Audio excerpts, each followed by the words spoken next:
Carmen Micsa, and Sophia Micsa, your host of Seeds of Sunshine, a mother-daughter multi-generational podcast filled with laughter, wisdom, and advice.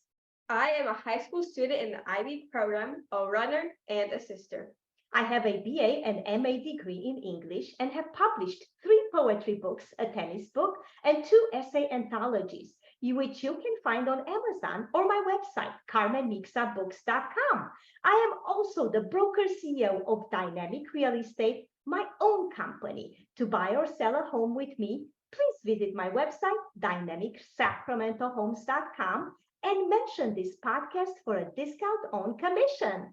Thanks so much for tuning in. We promise you Seeds of Sunshine once a week to elevate your lives and dreams through better communication between generations.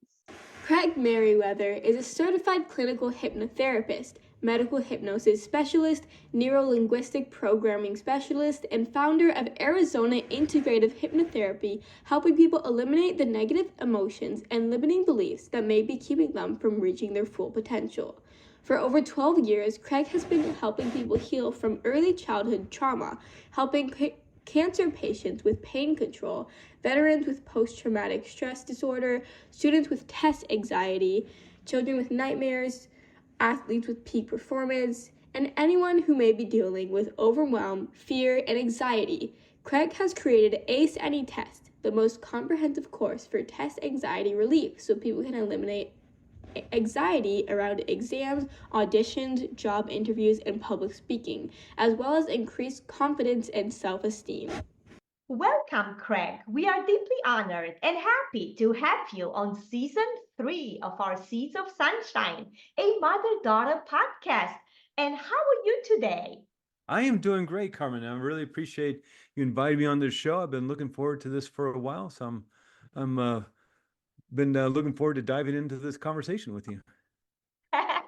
Yes, that's so wonderful. We are, like I said, honored to have you. And actually, before we dive into our fun and inspiring conversation, as always, we have a quote and a joke. And the quote is by Rumi. He said, "Stop acting so small. You are the universe in ecstatic motion." Nice. That's a beautiful one. Yes, yes. I love everything that Rumi has to say. Yeah. Yeah. And the joke or the pun, let's see if you get this one, Craig. Why is the dairy cow so confident wearing shorts? No idea. Because she had a nice pair of calves. Very nice. That's terrible, terrible joke. That's awful. Yes. So, Craig, my daughter is at school, but she's always interested in our guests' background and their childhood. So, can you tell us something that you learned as a child that maybe you still apply to your life now? Hmm. Oh, good, very good question.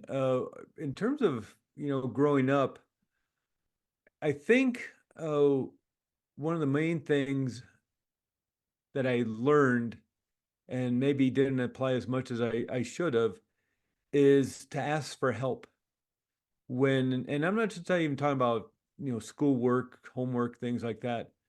Of course, that's very important when you're not doing well on a test or you're not understanding the material in class. Ask for help. It's super important. But I think, at that age, especially the teenage years, maybe you just want to get through it and blow through it. Maybe this is something that comes more when you're, in college and going to university. But not just so much even issues of homework, schoolwork, things like that. Maybe not understanding the material or even understanding the assignment, but just in terms of if you're not feeling well emotionally, you have some limiting beliefs about yourself, about life. I'm just feeling well overall. You can ask for help, and I think a lot of times, and especially teenage years, and maybe even more of a kind of a guy thing, is we tend to stuff that down and ignore it and don't want to look at it and maybe aren't aware that you're allowed to ask for help. and because of the ramifications, maybe you won't be listened to, or maybe people will just shrug your shoulders and ignore it and say, well, just get over it. And there's that aspect to it. But I wish when I was growing up, maybe I'd use that a little more in my life. Yeah. I agree with you, Craig. I know sometimes I have to draw that out from our teenage kids, and I think it's important to know that asking for help actually empowers us. It's not a sign of weakness. It's a sign of strength. Right.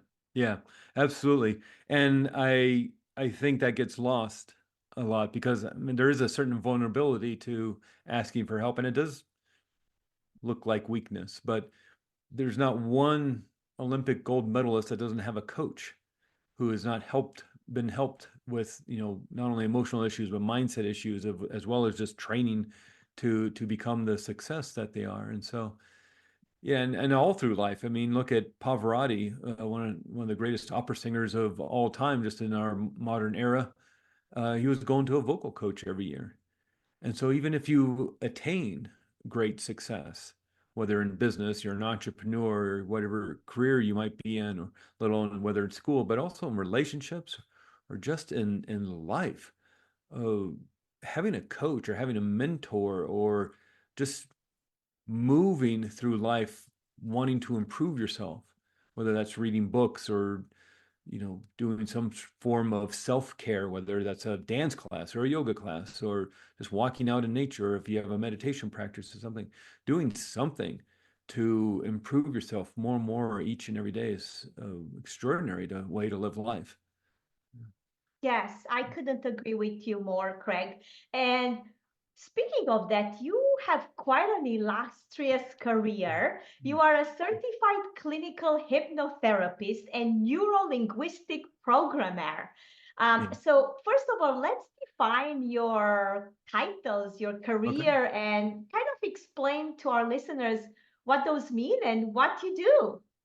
Well, yeah, that's kind of a fancy set of words there. What I am, I'm a hypnotherapist, and I help people with issues around healing and improving themselves, whether that's increasing confidence, whether that's increasing feelings of self-worth or increasing self-esteem. But a lot of the work I do in my practice is dealing with the hurt and pain people have experienced in the past, trauma, whether that happened last week, last year, 40 years ago. And we all oftentimes hold on to these wounds as a form of self-protection because we don't want to experience it again. But oftentimes it's all held within the unconscious mind, that part of mind that some people call the subconscious mind. And your subconscious mind is for you. It's for your protection. It may not seem like that sometimes, but your subconscious mind is for your safety, for your protection, for your survival. That's its main job, as well as running your immune system and your digestive system and growing our hair and holding on to the habits that we have, like even things like tying our shoes and riding a bicycle and walking down the street, zipping up a jacket, driving a car. These are all things that we have created habits around doing them over and over again, and they're stored within that unconscious part of mind. You don't have to think about it. But the main task is to keep you safe, to keep you protected.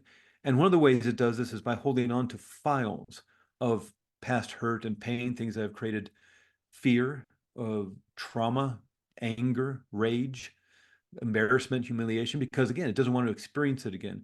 And so as we go throughout our day, living our lives, we're bringing in information through our five senses, what we see, hear, sense, all the taste, smell, touch. All this information is coming through our five senses. And if anything triggers one of those files and deems it a dangerous situation, the fire alarms go off. And now in a building, the fire alarm is sirens and lights, but in our bodies, we have feeling states. And the feeling state of anxiety, the feeling state of fear, the feeling state of anger are all warning signals that there's danger in our environment. Again, we don't want to experience that again. So it's trying to warn us. The kind of big issue is the mind can't tell the difference between what's real and what's imagined. And so this is most noticeable when somebody's having a nightmare in the middle of the night. It doesn't matter how crazy or how ridiculous, how even silly the nightmare may be.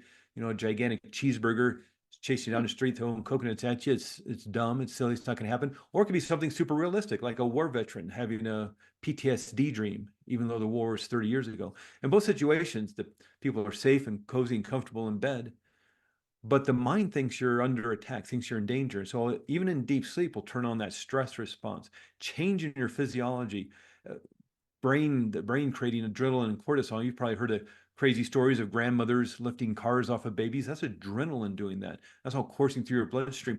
300% more blood moving to big muscles of your arms to fight, 300% more blood moving big muscles of your legs to escape. This is all happening while in deep sleep. So through thought alone, or accessing a memory, or having this nightmare, this dream, you're literally changing your physiology. So you can imagine what's happening in your waking world, all on an unconscious level.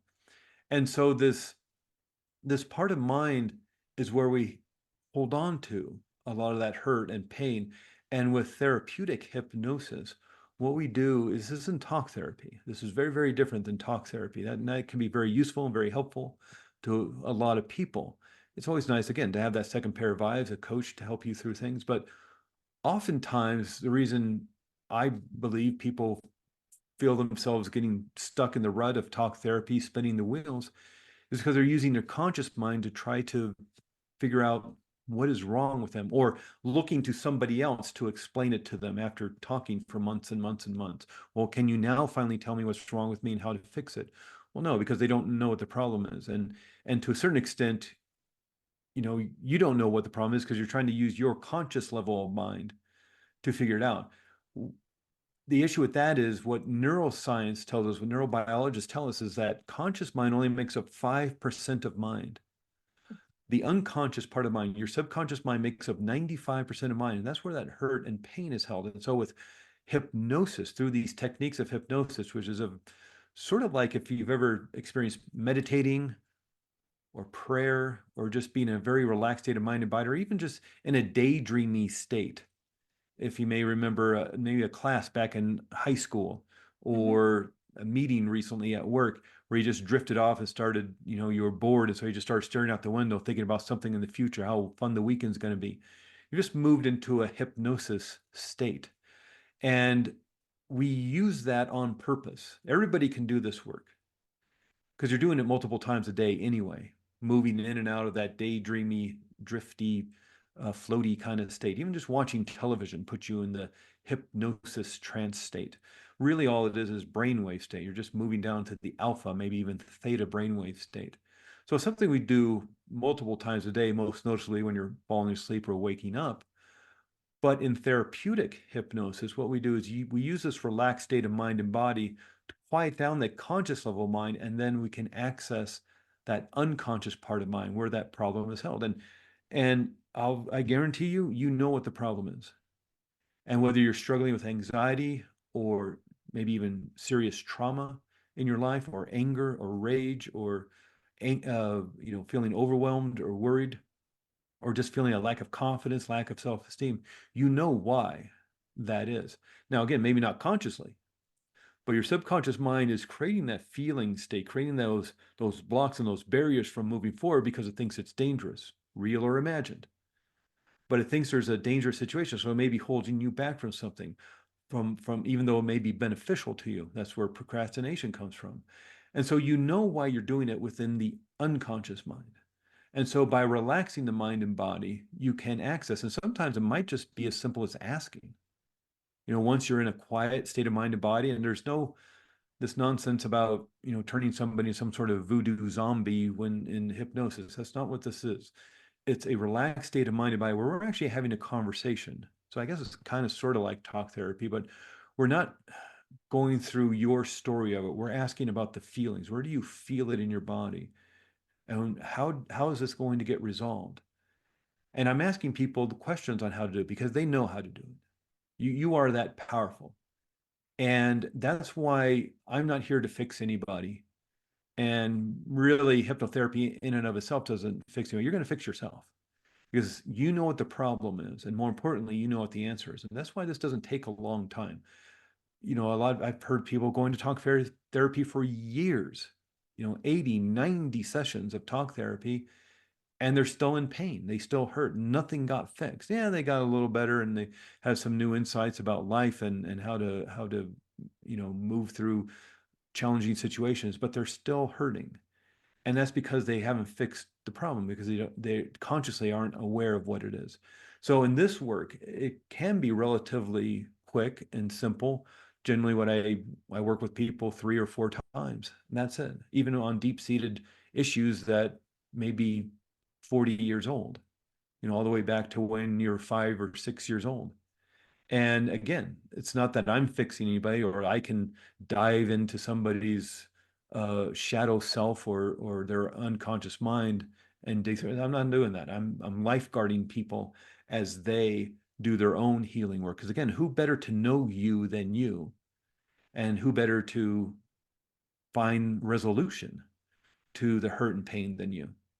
Again, you are that powerful.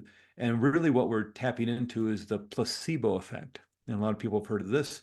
This is literally the mind's ability to heal the body. And this happens a lot in research studies when somebody is like pharmaceutical companies researching, let's say, high blood pressure medication. Half the group is getting that sugar pill. And why do they have to have that control group? Why do they get the sugar pill? Because they know mind will heal the body all on its own. And they have to account for that in their research and all their statistics. And so half the group is getting the placebo, the sugar pill. The other half of the group is getting the actual medication. And let's say 30% of the people in the control group who are getting the sugar pill get better through mind alone. They got better. They healed themselves. They tricked themselves, but they thought they're getting medication. So the mind said, oh, okay, well, we'll heal. The other group who's getting the actual medication, let's say 40% get better. Well, they now have to subtract 30% because maybe that 30% also got better through mind. And the medication only really helped 10% of those people. And that's good enough, and they'll put it on the market for $50 a pill. But nobody ever thinks, well, why don't we just start teaching people how to heal themselves? And I know why, because there's not billions and billions of dollars in, showing people how to heal through their own mind. It's very joyful work. It's very empowering to watch people heal themselves. But, I don't have a yacht and I'll probably never get one because I choose to do this work and it's so satisfying. But people can heal themselves, and it's really comes down to the foundation of this work is your intention. I can't make anybody do anything they don't want to do. It's not about me controlling people. It's about you giving control back to yourself. And again, it's all about intention. What is your intention about your healing? And why are you coming to a hypnotherapist? Generally, we're considered the witch doctors and we're the last on the list. People come to me when they're out of hope. They have nothing else to do. They've gone to all the doctors, they've done talk therapy, nobody can help them, and the only thing last on the list is therapeutic hypnosis. So I guess we'll try that. And bing, bang, boom, look what happens. They get healed. And so with this power that you have within yourself, you're able to access it, but it's about your intention. If your intention is to heal, you can create healing. And it's about your morality. So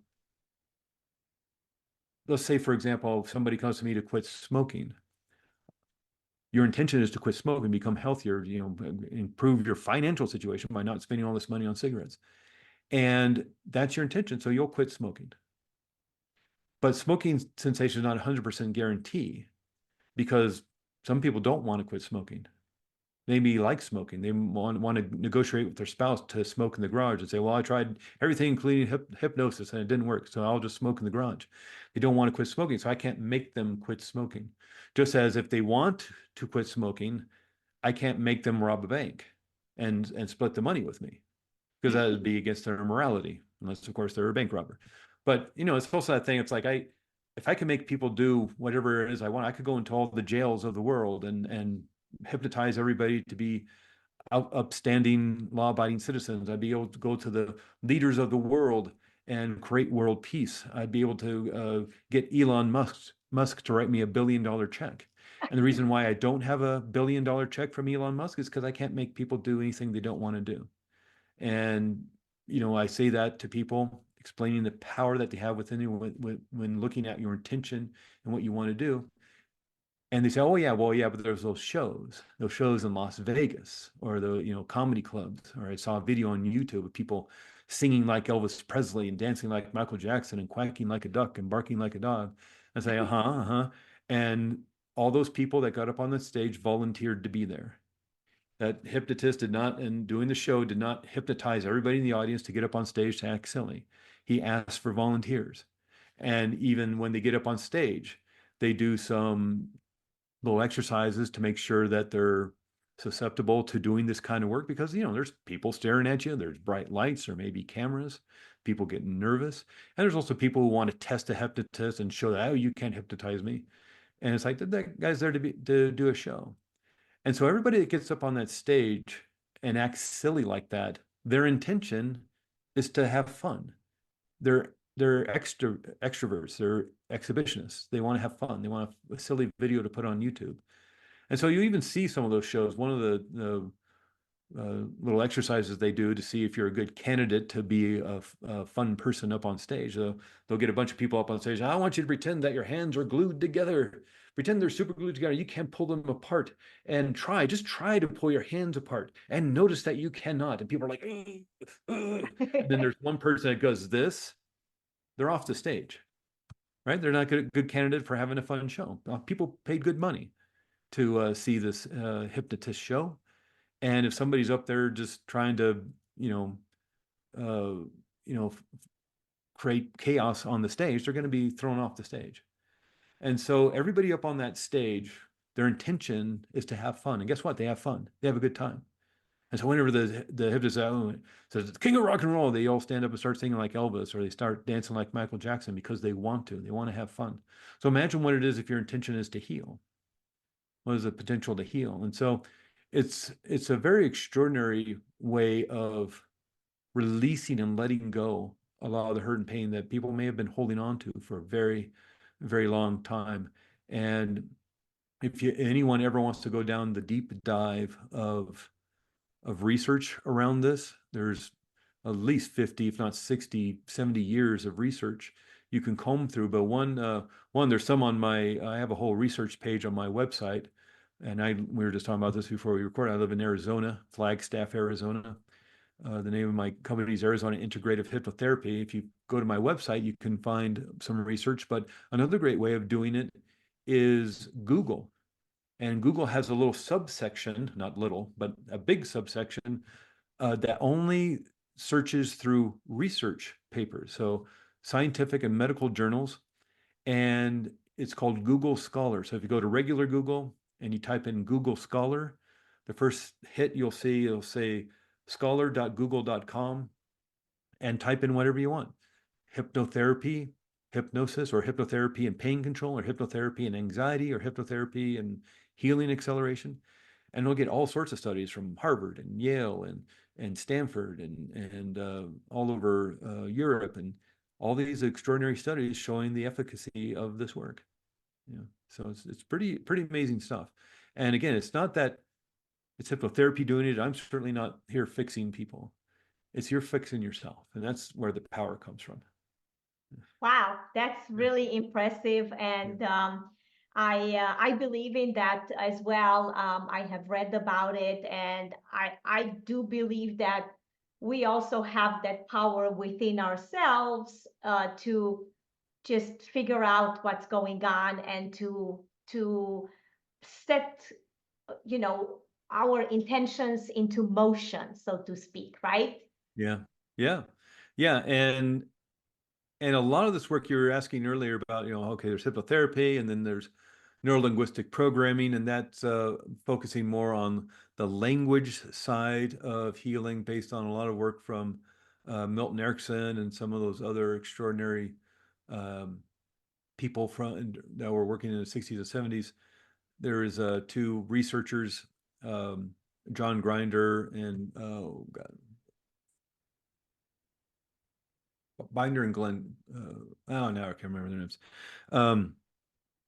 And they were one was a mathematician, the other was a linguist. Mm-hmm. And they were hearing all these stories about Milton Erickson and some of the other psychotherapists and hypnotherapists who are doing extraordinary work just with language. Conversational hypnosis is what it's called. And so they started studying this. And as a linguist, as a mathematician, they started studying the language, reading transcripts, hearing recordings, watching film of these healers, and listening to tone, listening to language, listening to pacing of the words. And they developed the system of, or these techniques that they deemed neuro-linguistic programming. And if anybody knows Tony Robbins, I'm sure a lot of your listeners, Carmen, you yourself probably know Tony Robbins. One of the ways he kind of put himself out in the world is taking all that research from these academics and turning it into the language that we could all understand. Because if you read some of those early books on neuro-linguistic programming, NLP, it's academic, it's very dry. And so what Tony Robbins and Will Horton, some of these other guys were doing in the 80s was using those techniques and helping people to heal. In fact, one of the ways Tony Robbins got really famous, he was go on those morning shows, Good Morning Houston and, Good Morning Denver or whatever, or radio shows, late night radio shows. And he'd cure people's phobias. People have phobia of snakes or spiders or something, and he'd use these techniques. And that's one of the ways he started getting his name around. And it was really these techniques that boosted his career and some of the others that were coming up in the 80s, all because you can use language to help focus people on their intention to heal. That's awesome, Craig. Yeah. So I have a quick question for you. Sure. My daughter actually is quite fearful of spiders. What would you recommend that she transcends that fear? Yeah, that's a tricky one. Snakes and spiders are a little bit tricky because there are some snakes and spiders you want to be afraid of. Up here in northern Arizona, we have brown recluses that can their bite can be very dangerous, very venomous. Down in southern Arizona, we have tarantulas. And of course, there's all sorts of snakes that are, of course, good for good for your garden and good for the environment. And then there are those snakes that probably also have benefit to the earth, but will cause you harm, rattlesnakes and things like that. So to a certain extent, a healthy fear of snakes and spiders is a good thing to have. You don't want to go petting a rattlesnake. It's not your friend. Oh no. And so in terms of something like that, it depends on what it is the person wants. Is it that there's these daddy long legs and these other kind of spiders, and they're freaky looking, and I get that. It really depends on what the actual fear or phobia is, but there are all sorts of techniques to not only remove the fear, even just like feeling when you see a spider, where do you feel that fear? I feel that anxiety all in my chest, or maybe somebody's the back of the head, or their throat, or their low back, or their fists, or something. Okay, and then it's like, what color is it? And let's look at it and kind of disassociate it from it by describing it and lighting up different parts of the brain to kind of visualize it as a color or a shape, or is it heavy or light, or is it rough? Is it smooth? Is it big? Is it small? 0 to 10. 0 being the most peaceful, 10 being the most fearful you ever felt. Oh, it's a 6, it's a 7. Okay, you're all disassociating from that pain by having to look at it from the outside, so to speak. And then, we can do some techniques like remove the pain, pull it out. And that may seem a little ridiculous and a little silly, but remember, you can literally change your physiology through thought alone. And even by pretending and using body, Richard Bandler, that's his name. Richard Bandler, one of the NLP guys, was a big proponent of using body in the healing. It supersizes it all. And so pull it out and just with your imagination, pretend that you're pulling it out. And now let's make a healthy distinction between a good, a spider that is good for your environment. It's maybe eating mosquitoes and bugs, and you want that. And see, spiders can be your friends. Let's make a healthy distinction between a spider that's dangerous for you and can cause harm, and you don't want to be near that. And it may be, for example, somebody wanting confidence in something, taking it out of the spider realm. But if somebody's looking for confidence, and so I'm just not a confident person. It's like, well, you're a very confident person. You're confident in a great many things. You're confident that you can tie your shoes. You're confident that you can put your pants on the right way. You're confident that you can open the refrigerator and pour milk on your cereal in the morning. You're confident in a great many. Those are silly things. Those are maybe little things. You're maybe confident if you can ride a bike, if you know how to ride a bike, or drive a car, if you know how to drive a car. You're confident that you can walk down the street without falling over, assuming, you're physically able to do that. And so you're confident in a great many things. What does that feel like? And so let's look at, tying your shoes. Are you confident you can go over to your shoes, put them on, tie a bow, and walk out, and your shoes won't fall off? They'll stay on your feet all day long until you take them off. I mean, I'm confident that. Okay, what does that feel like? Where do you feel like confidence? Close your eyes. Well, I feel it in my chest. What color is it? Oh, it's blue. Okay, make the blue bigger. And now make it brighter and make it, all right, and take it out. You gotta take that blue energy out, make it bigger. And, you do all sorts of exercise like that. And now slam it back in. And now visualize yourself giving that speech, giving that talk, or giving that presentation, or that interview for the job, or the presentation you're going to make for the investors for your business, or whatever it is. Now let's, brighten that up. There's all sorts of different little exercises. These are all more neuro-linguistic programming things. And a big part of some of the work is just visualizing yourself in the future. And a lot of the law of attraction people that are listening today will recognize this.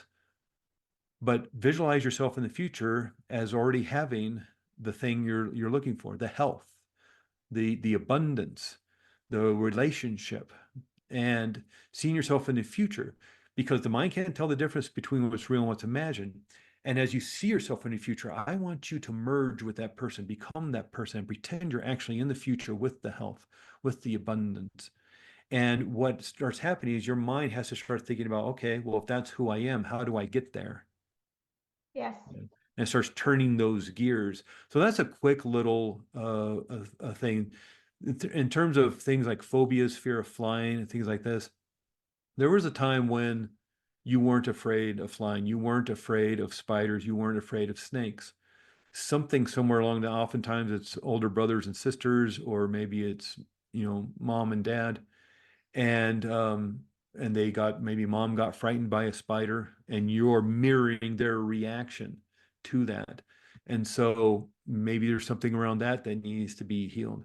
Maybe you got bit by a tarantula or something, there's all sorts of different scenarios. So it's hard to pick, this works every single time with this kind of thing.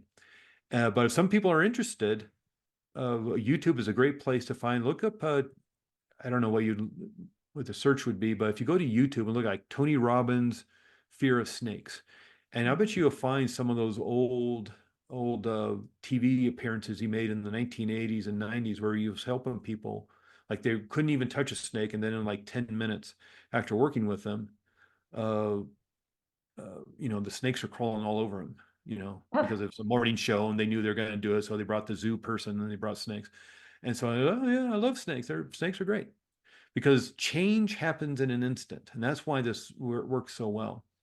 There may be some lead up, there may be some setup to that change, but change happens in an instant. It turns your mindset, negative or positive.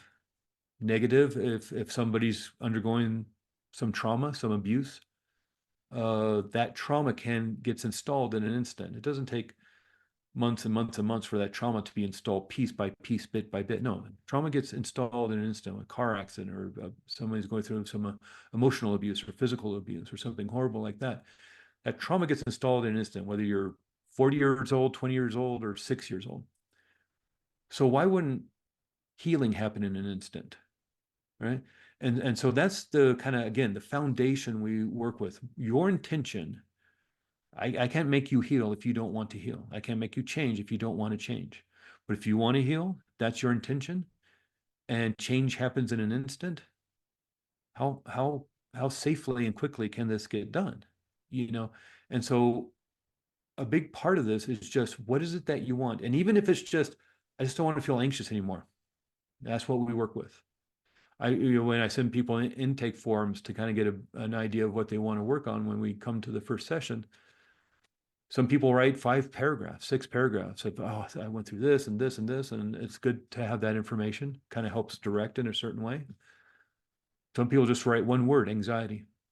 Fine, that's what we work on. That's exactly what we work on. Because again, you know what the problem is. And so the healing happens with you. I help direct, I help facilitate, I lifeguard while you swim around the pool, but you're the one swimming in the pool. And you're the one that's going to win the gold medal. And so with this work, it's all about your intention to heal within your unconscious mind. You know what it is.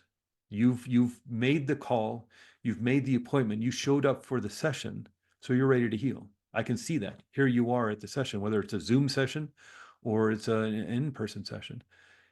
It works either way because of your intention to want to heal. And so if you want to heal, you'll do it. And change happens in an instant. If we need, 2 sessions, 1 session, 2 sessions as a kind of relaxing the body and training the nervous system to calm down and taking off the kind of layers of hurt and pain, the armor. And then maybe 3rd or 4th session, okay, let's go deep. And what is it that was bothering you? And the kind of origin of all this.